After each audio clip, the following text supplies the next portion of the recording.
pangarap po namin, ma'am, gusto namin makapagtapos ng kolehiyo o makahanap ng trabaho ang anak namin.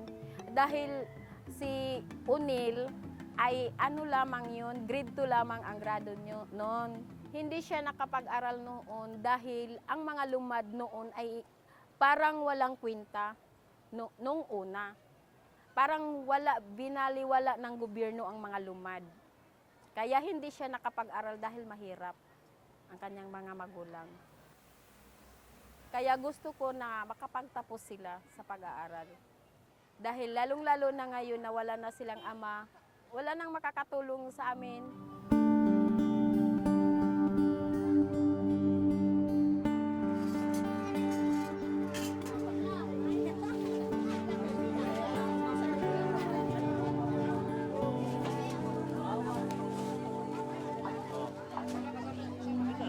Dalebe, Saan galing yan? Ano yung bigay?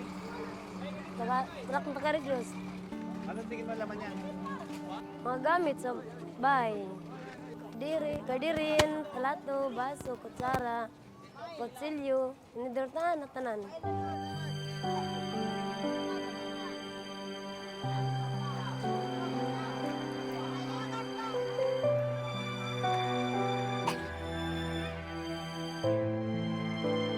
Panawagan ko sa mga sundalo na huminto na sila sa operasyon. Gusto na namin bumalik sa aming komunidad na walang gulo. Tahimik na. Yung mga anak ko na apektuhan ng pag-aaral. Pangarap kong mabigyan ng tamang edukasyon ang mga anak ko. Pero heto kami ngayon sa evacuation center. Wala akong magawa.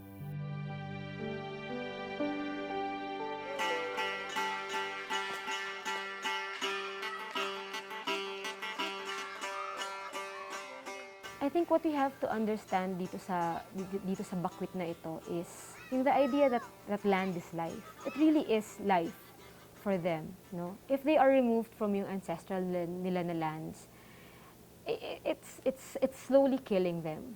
Hindi sila katulad natin na parang it's so easy to maybe transfer residence or migrate elsewhere. Yung kanilang life and their spirit is nakatali talaga sa lupa, no? So what's going on sa kanila is very insidious on so many levels, no? Because not only are you removing them from their land, no? Pero you are removing them from their source of life. Hindi natin pwedeng sabihin na, oh, meron naman kayong pwedeng pagtirahan dyan sa Davao City, di? Tumira na lang kayo dyan. Because there's no way for them to be able to continue practicing, continue letting their culture flourish if they're not back in their ancestral domain. Hustisya para kang Teribok! Hustisya! Hustisya para kang Junel Campos! Hustisya! Hustisya para kang Dato Bilo! Hustisya!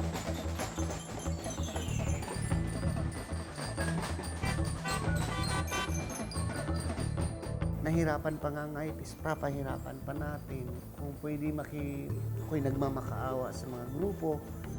Yeah, we will continue our struggle sa mga prinsipyo natin. But kung maapektuhan lang man negatively yung mga children, ang concern ko yung youth. Kasi makikita nila yung hatred at ma-develop ang hatred bawat isa. What kind of next generation at responsible tayo dito ngayon. Kung anong klaseng generation ang susunod sa atin, tayo rin ang responsable. So kung pwede itanim sa puso ng mga bata ngayon yung love, unity, yung peace.